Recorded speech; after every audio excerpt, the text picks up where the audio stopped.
Bonjour à toutes et à tous, merci de votre fidélité. C'est l'hospitalité qui est au cœur de la scène d'évangile.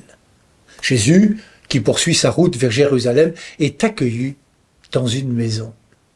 Et l'évangile oriente d'abord nos regards vers une femme appelée Marthe.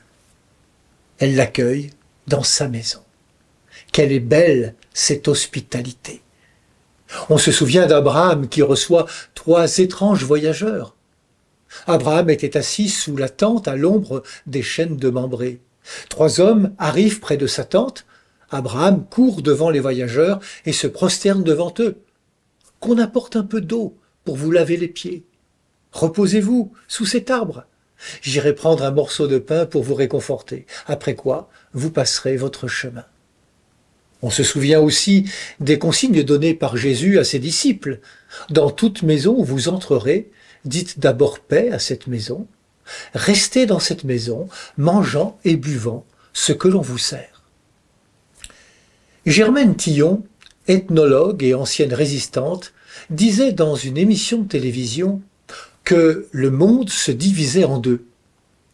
Quand on frappe, il y a ceux qui ouvrent leurs portes et ceux qui restent enfermés chez eux. Voilà que l'Évangile déplace maintenant nos regards vers une autre femme, Marie. Et c'est ainsi que l'Évangile essaye de nous faire comprendre que l'hôte, s'il est un visiteur, est aussi le Seigneur, le Messie, le Sauveur, Dieu qui vient nous visiter. D'où l'accent mis sur l'attitude d'écoute de Marie assise aux pieds de Jésus.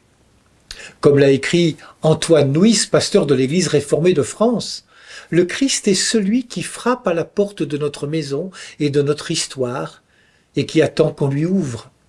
Il est dans le pauvre, l'estropié, le boiteux, l'aveugle qui croise mon chemin.